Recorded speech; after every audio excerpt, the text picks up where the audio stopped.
For years, the war between the Galactic Union and the Avarian Empire had dragged on, a slow, suffocating conflict that seemed destined for endless destruction.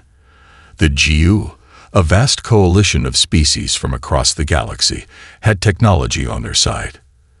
Advanced weaponry, shields, and ships capable of ripping apart entire fleets. But the Avarians, a brutal and disciplined race of cybernetically enhanced warriors, had a secret weapon that made them almost unstoppable. They were ruthless in their adaptability. Every time the Union developed a new countermeasure, the Avarians adjusted and found a way to defeat it. Their ability to think outside the box and reconfigure their strategies on the fly gave them an advantage that conventional warfare couldn't overcome.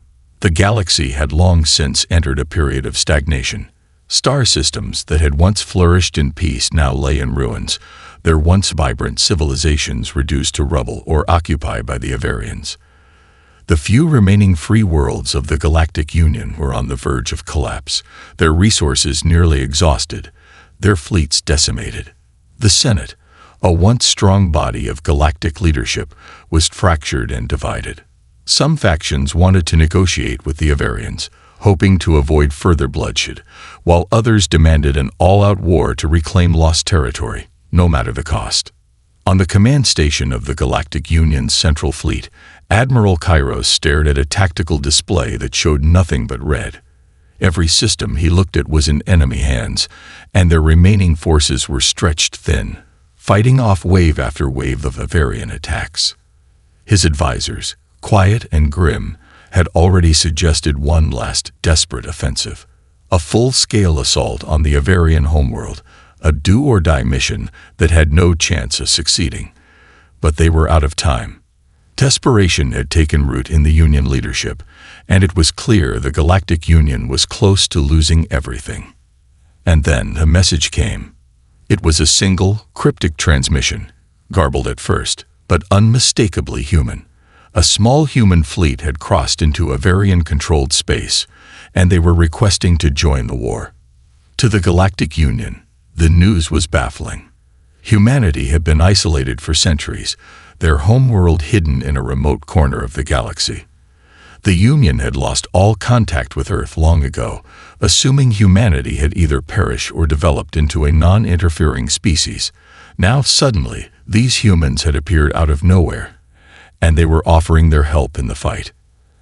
Admiral Kairos, in disbelief, forwarded the transmission to the Senate, but before any decision could be made, another transmission followed. This time, it was more detailed. Commander Sarah Dorn, a former military strategist from Earth, identified herself as the leader of the human fleet. She claimed to have knowledge of the Avarian strategies, a deep understanding of warfare that could turn the tide of the conflict in a way no one else could. It sounded too good to be true. But in the face of overwhelming odds, the Galactic Union had no choice but to agree to a meeting. Desperate times called for desperate measures. A new chapter of the war was about to begin, one that no one could have predicted.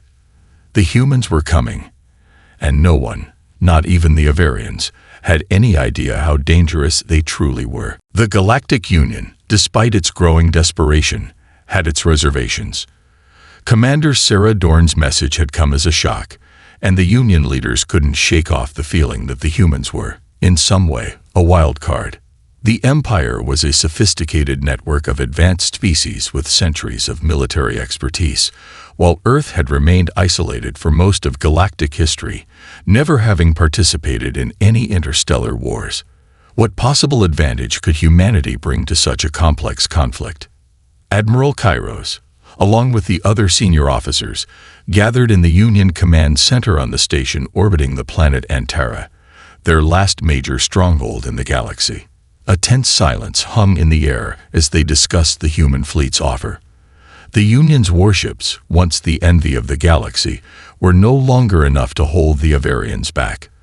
Their superior tactics, combined with the sheer ferocity of their cybernetic warriors, had driven the Union to the brink of collapse. Still, the idea of relying on an unknown factor, humans, with no reputation in galactic warfare, felt like a gamble. In the midst of the meeting, an aide entered the room, delivering the final word from the Senate. Reluctantly, they agreed to an alliance with Earth. The humans were to be given a small corner of the fleet to command, their technology analyzed, and their forces integrated into the Union's remaining battalions. The plan was simple: assist the humans where possible and hope their contribution was enough to shift the balance. The moment Dorn's fleet arrived in Union space, the difference was palpable. There was no fanfare, no ceremony, just the sudden appearance of a small, sleek group of warships that seemed to emerge from nowhere. They were not the massive, heavily armed dreadnoughts the Union was used to. Instead, they were fast, agile, and surprisingly quiet. Aboard the lead ship, the Fortitude, Commander Dorn stood at the helm, her gaze fixed on the tactical readout in front of her. She was a woman in her early 40s, with short-cropped dark hair and a face hardened by years of tactical warfare. Her uniform, simple yet precise, reflected the no-nonsense approach she had brought with her from Earth. Dorn had no time for politics, no tolerance for hesitation. Her focus was solely on one thing: ending the war, and ending it quickly. Admiral Kairos was the first to meet with her aboard the Union flagship, the Regulus. The two exchanged brief pleasantries, but it was clear that Dorn wasn't there for diplomacy.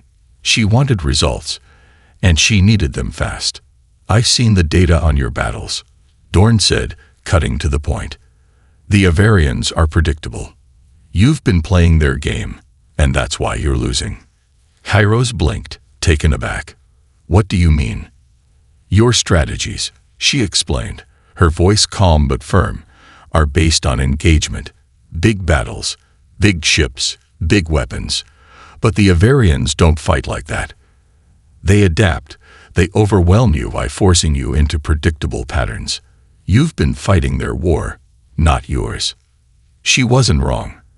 The Union's military, for all its might, had fallen into a rhythm the Avarians had learned to counter. They relied on brute force and technology, something the Avarians had no problem outsmarting. "We'll change that," Dorn continued, her eyes narrowing. "We won't fight them on their terms. We'll break their patterns, confuse them, and force them into mistakes. We're not here to win battles. We're here to win the war, but it will happen quickly. We don't have time to waste." Kairos regarded her for a long moment. The audacity of her words was striking. Humans, with their raw determination, their willingness to take risks, seemed to be offering the Union something they had lost long ago: hope. But it wasn't just hope that the Avarians feared, it was the unexpected. And Dorn's approach was nothing if not unpredictable. Her fleet, a mix of human-built stealth ships and retrofitted Union technology, was ready. Her strategy was simple: hit the Avarians where they were weakest, cut off their supply lines, and scatter their fleet into chaos. The battle tactics she described were alien to Kairos, but he had no choice but to trust her. He had seen the Union's traditional methods fail time and again. Now the humans were offering something different, and it was the only chance they had left. "I'll take your plan to the Senate," Kairos said, his voice heavy with the weight of the decision. "But Dorn, this has to work. If it doesn't, we won't have another chance." Dorn smiled. "It will work, and it'll work fast." As she turned to leave, the tension in the room lingered. Humanity's gamble had begun, and the clock was ticking. The first strike came faster than anyone expected. Commander Sarah Dorn's fleet, despite its modest size, moved with an efficiency and precision that immediately set it apart. The humans hadn't wasted any time studying Avarian tactics or Union failures. Instead, they had gone straight to the heart of the matter: speed and misdirection. Where the Union relied on overwhelming firepower and grand strategies, Dorn relied on disruption and confusion. In the first 24 hours, the Avarian fleet was thrown into complete disarray. The Avarian Empire was renowned for its advanced military systems, complex eye-run command centers, fleets that operated like clockwork, and highly disciplined soldiers enhanced by cybernetic implants. They fought with brutal efficiency, their battle tactics as precise as they were devastating. But there was one flaw in their design. They didn't know how to handle chaos. The first sign of trouble came during a skirmish in the Viridian Nebula. The Avarians had set an ambush for the Union fleet, knowing their movements down to the last detail. But Dorn's forces weren't behaving like a traditional fleet. Instead of massing together in predictable formations, they scattered. Small, fast ships appeared to strike in multiple locations at once, seemingly without coordination. The Avarians scrambled to respond, but they couldn't anticipate what they didn't understand. Dorn's ships didn't rely on their firepower or shields. Instead, they used stealth and technology that no one had seen before. The Fortitude and its accompanying vessels were equipped with advanced cloaking systems and electronic warfare tech. Tools humanity had spent years perfecting during their years of isolation. The humans weren't just attacking the Avarians, they were disrupting their entire sense of battle. It wasn't long before the Avarian command network, used to centralize control, began to buckle. Avarian ships began reporting contradictory orders, sensors gave false readings, and entire fleets drifted off course. Dorn's forces had used a combination of electromagnetic pulses and cyber warfare to hack into Avarian communication channels. The Avarians, who prided themselves on their technological superiority, had never imagined that a fleet with so little experience in galactic warfare could turn their own systems against them. The chaos was felt most acutely during the second phase of the strike. Dorn's fleet moved quickly, attacking critical Avarian supply lines and communication hubs. The Union forces, still unsure of the human strategy, hesitated. They watched as the Avarian ships, once coordinated in battle, began to falter. The Avarians were powerful, but they were nothing without their command network. And now that network was crumbling under the relentless barrage of human ingenuity. By the time the Avarian general, Calthrix, realized what was happening, it was too late. His fleet, previously a well-oiled machine, was breaking apart, isolated and confused. His first response was to call for reinforcements from the Empire's inner systems, but by then the humans had already anticipated that. They struck again, this time deep within Avarian territory. Dorn's strategy wasn't just about hitting hard, it was about hitting where it would hurt the most. The Avarian ego. Every success Dorn's fleet had created was designed not just to cripple their enemy, but to plant seeds of doubt in the Avarian psyche.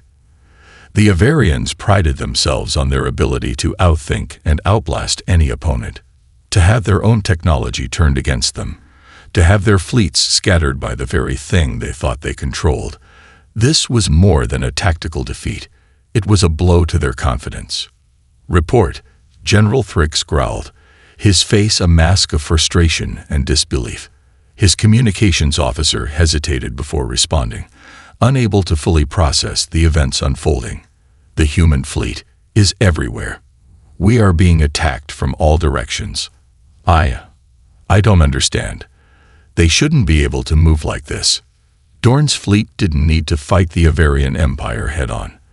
They weren't following traditional lines of battle. They weren't trying to match the Avarians in strength.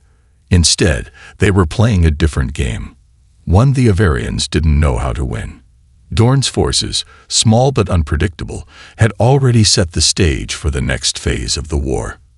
And the Avarians, as they looked out at the wreckage of their once imposing fleet, began to realize something terrifying. The humans had no intention of playing by their rules.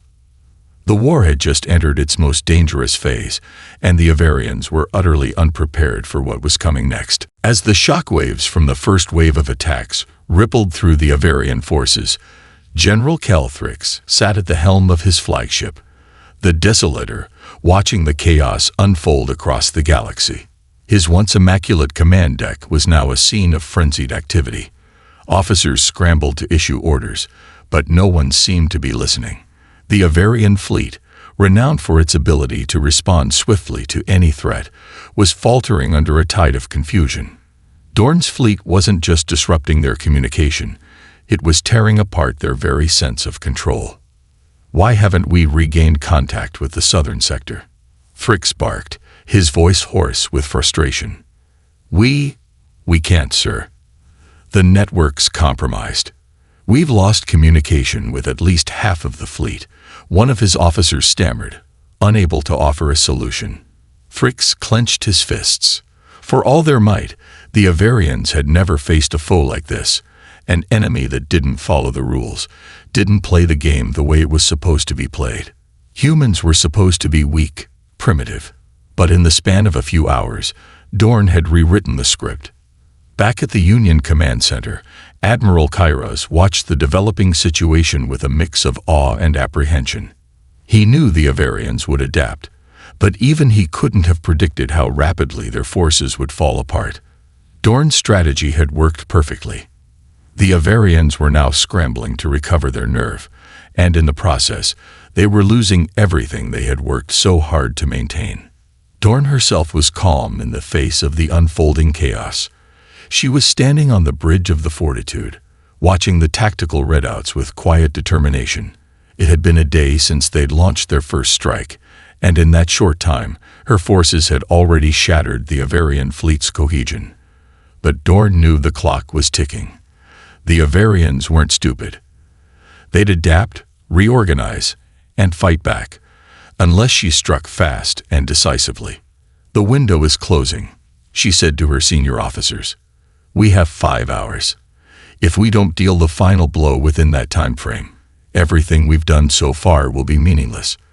The Avarians will recover and reassert control." Her officers exchanged glances. The mission was risky. To strike the Avarian Empire's command hub, known as the Neural Nexus, was a monumental task. The Nexus controlled the Avarian military, linking their fleets, and armies into one synchronized force. If they could destroy it, the entire empire would be plunged into chaos. But it was heavily guarded, both by advanced AI security systems and elite Avarian soldiers, the very best their military had to offer. A small team of humans would have to infiltrate the facility, neutralize its defenses, and deliver a crippling blow to their enemies. "We can do this," Dorn continued, her voice unwavering. "The Avarians are reeling. They're disoriented, and they're looking for a way to regain control. If we hit them hard and fast now, they'll have no chance to regroup. But we need to be in and out in under 5 hours. That's the timeline." Kairos, standing behind her, had to admit he was starting to believe. It wasn't just her tactics that impressed him. It was the speed, the sheer audacity. He knew it wasn't just about the weapons, the technology, or the fleets. It was about human ingenuity. The Avarians were locked into a predictable way of thinking. Dorn's team didn't play by those rules, and now it was paying off. "I'll support you," Kairos said, his voice steady. "The rest of the fleet will keep the Avarians distracted. You'll have the element of surprise on your side." Dorn nodded, already calculating the next phase of the attack. "Good. But we have to move fast. If we fail, we lose everything. Not just this battle, but the war itself." The plan was set into motion with military precision. Dorn's team was already assembling, a small, elite unit of soldiers, engineers, and cyber warfare experts. Their objective was simple: infiltrate the Avarian command center, disable its defenses, and destroy the neural nexus.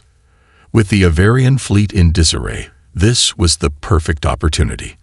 But it would require absolute precision, and they would have no room for error. The Avarians had no idea what was coming. Within the next few hours, their entire command structure would be dismantled. If the humans succeeded, the Avarians would be forced to fight with sheer numbers and raw aggression, exactly the kind of battle they were least equipped to handle. As Dorn's team prepared for the assault, she couldn't help but feel the weight of the moment. In 5 hours, the war could be over, or it could continue for decades. There was no room for failure. It was do or die. 5 hours. The countdown had begun. The countdown was relentless, ticking away as Commander Dorn's elite strike team prepared for the most dangerous mission of their lives. They had no illusions about the task ahead. The Avarian neural nexus was located on the heavily fortified world of Gentha, deep within the heart of Avarian-controlled space, protected by layers of automated defenses, elite troops, and state-of-the-art security systems.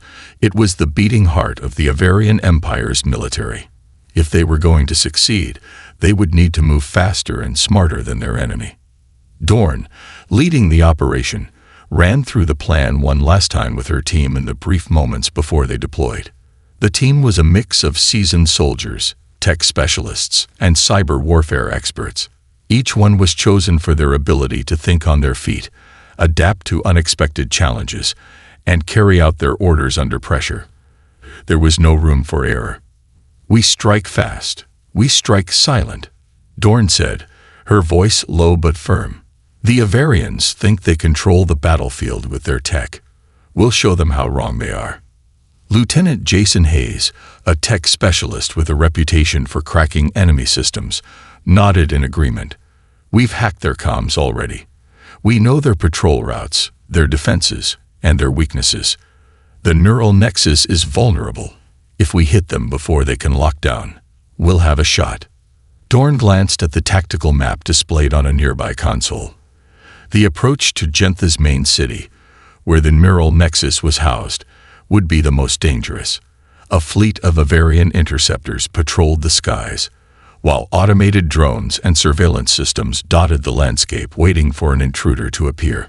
Every inch of this world was a trap, designed to eliminate any threat before it could reach the nexus. "But we can't rely on just technology," Dorn continued, her voice steady. "We need precision. One misstep, and this entire mission fails. Once we're inside, we'll have 30 minutes, tops, before the Avarians can launch a full counterattack. We make that time count. No distractions, no mistakes." The soldiers nodded, the gravity of her words settling in. No one said it aloud, but everyone knew. If they failed, the war could turn back in favor of the Avarians. This was their one chance to deal a crippling blow, and they couldn't afford to waste it. The team boarded their ships, sleek, nimble craft, designed for stealth and speed. Unlike the Union's traditional warships, which relied on overwhelming firepower, these vessels were built for quick strikes and silent movements. They would fly beneath the Avarian radar, skimming the surface of Gentha, avoiding detection at all costs. As they neared the planet, the dark expanse of space stretched out before them. The silence was broken only by the soft hum of the engines and the rhythmic beeping of Dorn's comm system. In the distance, Gentha's ominous silhouette loomed closer, a world locked in the grip of its imperial overlords. "Approaching the drop zone," Dorn said. "Stay focused. We land, hit the nexus, and leave before the Avarians even realize what hit them." The ships descended toward the planet's surface, cloaked by advanced technology that rendered them invisible to the Avarian sensors. They skimmed through the atmosphere, evading radar scans and weaving between jagged mountains to avoid the heavily guarded zones. The closer they got to the heart of the city, the more Dorn could feel the weight of the moment. Every decision from here on out would determine whether the mission succeeded or ended in disaster. Their landing zones were chosen for their proximity to the nexus, the main compound nestled beneath a sprawling Avarian fortress. As the ships touched down, Dorn's boots hit the ground with a soft thud. The team disembarked, moving quickly and silently through the darkened streets of the city. Their goal was clear: infiltrate the nexus, disable its security systems, and destroy the neural network that powered the Empire's military might. "We're on the clock," Hayes said, voice tight as he began connecting a small device to the city's communication grid. "Once I get this connected, we'll have access to the Nexus's internal systems. I'll need 5 minutes to disable the security locks, but after that, we'll have a clear path." The team advanced through the shadows, moving with lethal precision. They encountered no resistance, yet Dorn knew that silence was the calm before the storm. The Avarians were no fools.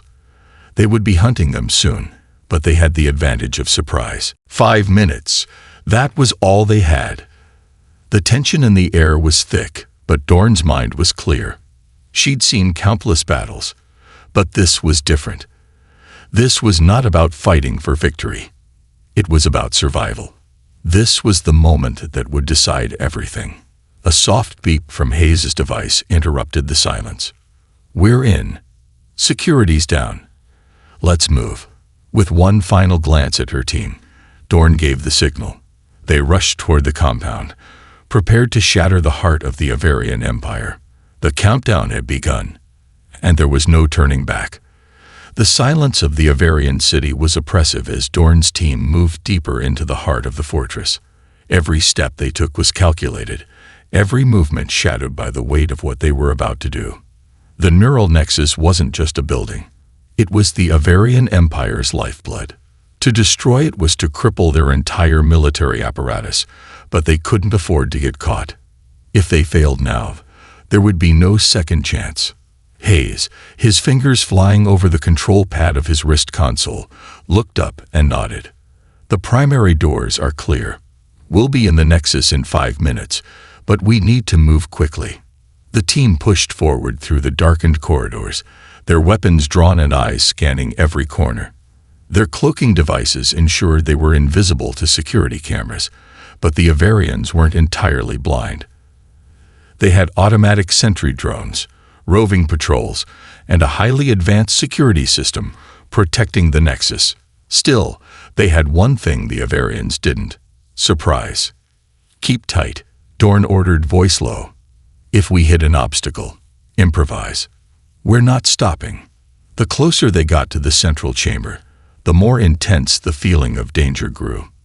The walls, lined with Avarian insignia, were a constant reminder of what they were up against. Their mission wasn't just about disabling technology. It was about taking down an empire, striking at the heart of a war machine that had been terrorizing the galaxy for centuries. At last, they reached the outer door to the neural nexus. Hayes moved quickly, bypassing the electronic locks with ease, his fingers working as if they were second nature. The door slid open with a soft hiss, revealing the nerve center of Avarian military power. Inside, a complex web of interconnected data streams hummed with a quiet, eerie energy. It was a vast network of information, all feeding into the massive supercomputers that coordinated Avarian military operations across the galaxy. The Nexus was a technological marvel, but it was also the Empire's greatest weakness. Dorn's eyes scanned the room. The center of the Nexus was an enormous cylindrical structure, a towering monolith of data conduits and interfaces.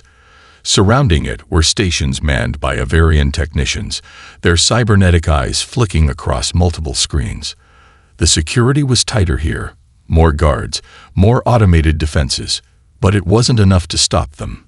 Hayes was already setting up a portable jammer, designed to disrupt any attempts to alert the rest of the Avarian fleet. "Give me 5 minutes," he muttered, adjusting the device's settings. "Once I'm done, the whole Nexus will be blind." Dorn nodded, but her mind was focused on something else. As the rest of the team secured the perimeter, she stepped closer to the massive supercomputer, scanning the room with a tactical mind honed by years of warfare. She didn't have much time. They needed to move quickly if they were going to deliver the final blow. Suddenly, an alarm blared. A shrill, high-pitched sound that made Dorn's heart race.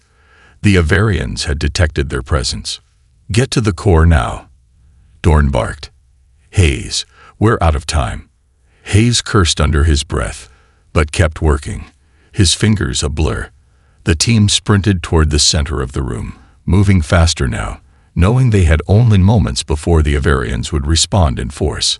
The first wave of defense came in the form of automated drones, mechanical monsters armed with weapons that could tear through steel.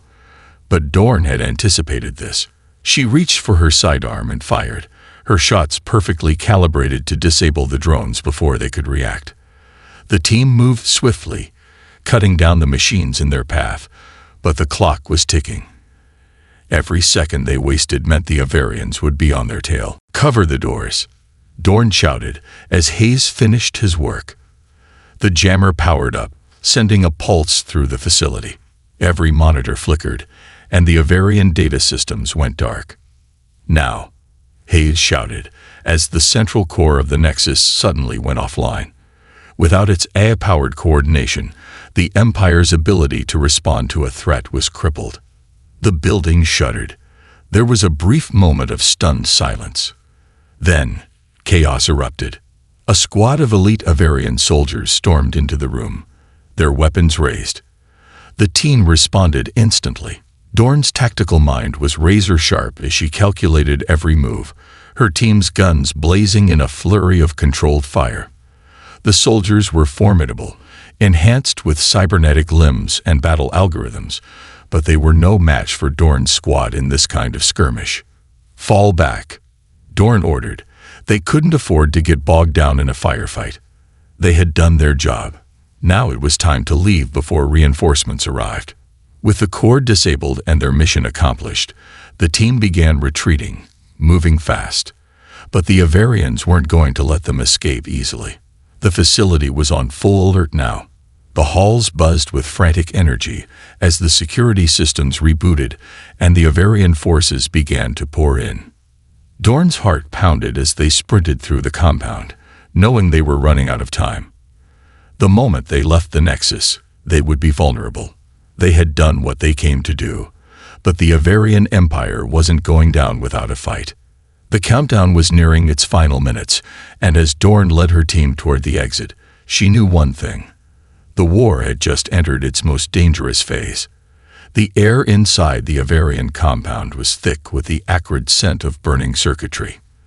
The team moved like ghosts, their footsteps silent against the smooth metallic floors as they retraced their steps toward the extraction point. The quiet had been shattered by the chaos they left in their wake. Shouts from the Avarian soldiers, the whirring of drones in the distance, and the sound of alarms echoing through the corridors. Every moment they spent inside the facility was a step closer to their inevitable confrontation with Avarian reinforcements. "Keep moving," Dorn hissed, her voice cutting through the chaos. "We're almost there." Hayes glanced over his shoulder, his face pale though determined. "The jammer's working, but it won't be long before they find another way to track us. We need to move faster." The central core of the neural nexus was now a burning ruin of sparks and flickering lights. The heart of the Avarian military had been crippled, but the Avarians weren't going to let it end like this. The blast doors ahead of them slid open, revealing the narrow passageway that led to their extraction point. They were so close, but Dorn knew they couldn't stop now. This was the moment everything had been building toward. If they failed here, if they were caught in this final sprint, everything they had worked for would be for nothing. "Steady," Dorn whispered, signaling her team to slow down just long enough to assess the path ahead. There was no time for hesitation, but they couldn't afford to walk into another ambush. The escape route had been mapped, but the Avarians were predictable in their ruthlessness. They would have laid traps to catch any stragglers. The first hint of trouble came as they reached the end of the corridor. A group of heavily armed Avarian soldiers rounded the corner, their augmented bodies moving with deadly precision. Dorn's heart skipped a beat, but there was no time to think.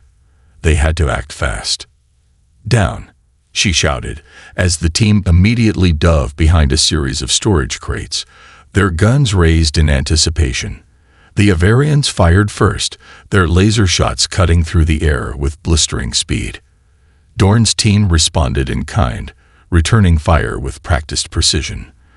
The sound of weapons discharging, the hum of energy shields, and the screech of metal under fire filled the air. Dorn's mind raced, calculating the angles, counting the seconds. The Avarian soldiers had numbers on their side, but Dorn's team had speed and discipline. With a quick hand signal, Dorn ordered the team to flank their opponents.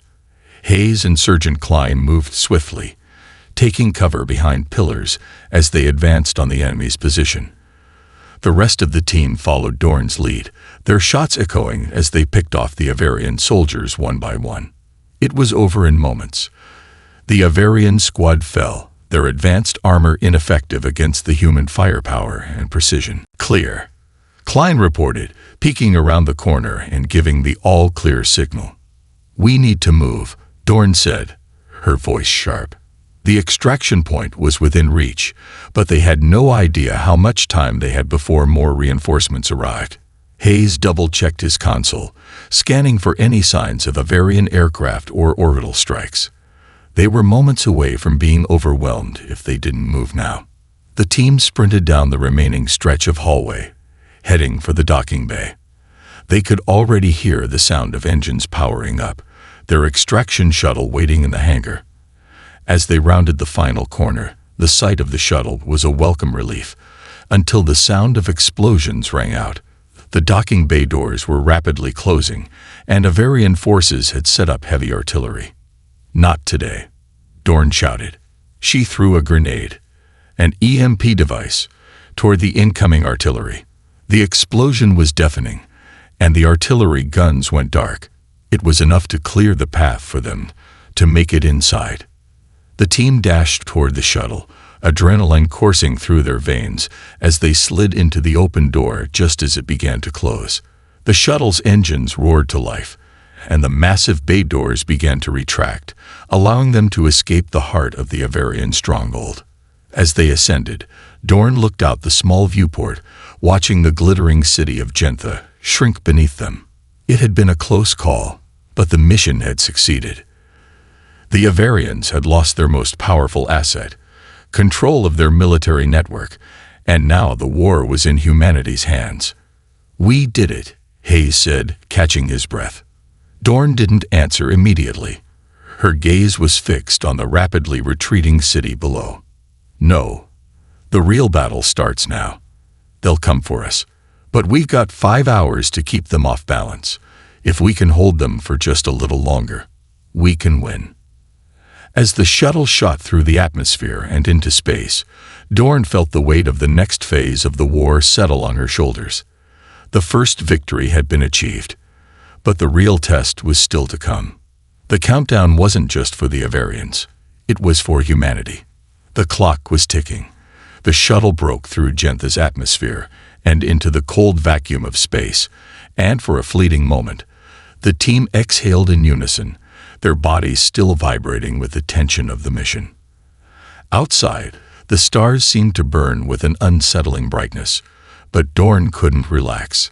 The real fight had only just begun. "We've crippled them," Hayes said, still panting from the escape.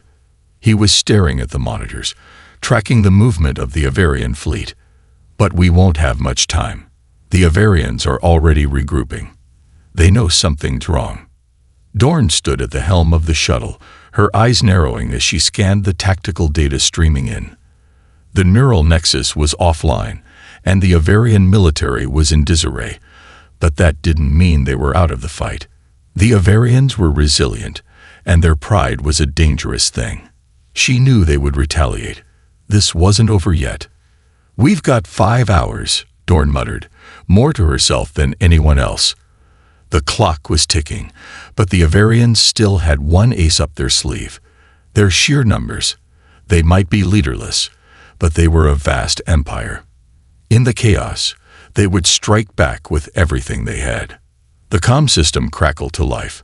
It was Admiral Kairos, his voice steady but urgent. "Commander Dorn, I've received word from the fleet. The Avarians are making their move. Their battle stations are online again. We've bought ourselves some time, but we need to press our advantage now before they regroup." Dorn's gaze sharpened. "How much time do we have before they bring their full force to bear?" 3 hours, Kairos replied grimly. "That's how long it will take them to reassemble their forces and launch a full-scale retaliation. But you've done your job, Commander. They're confused, scattered, and vulnerable. This is the moment we take control." Dorn turned to her team, who were huddled around the central table, checking their weapons and prepping for the next phase. They had no illusions about the task ahead. It was the perfect moment to strike, but one misstep could bring everything crashing down. "Kairos is right," Dorn said, her voice hard with resolve. "We've disrupted their command structure, but now we have to break their will. We hit them hard. We hit them fast, and we don't stop until they're completely shattered. No retreat. No hesitation. Her team nodded in unison. Sergeant Klein, his face set in grim determination, was already loading data into his wrist console. We've got their shipyards in the Gamma Quadrant. If we take out their production facilities, they won't be able to build new ships to replace what we've destroyed. Perfect, Dorn replied. That's our next target. We're going after their supply lines, cut off the head, and the body will collapse. Understood, Hayes said, adjusting the navigation settings. The fleet is already en route. We'll need to be quick. The Avarians will send reinforcements from nearby systems. As the shuttle began to make its jump into warp space, Dorn's mind raced. This was it, the final push. She had known from the beginning that this wasn't just a tactical battle. It was a test of humanity's will. The Avarians had underestimated them, thinking them weak, predictable. But now they were facing something entirely different, an enemy that didn't follow the rules, didn't bend to their expectations. We have the advantage, Dorn said, more to herself than anyone else. They're reeling. But we can't let up. We have 5 hours. That's all.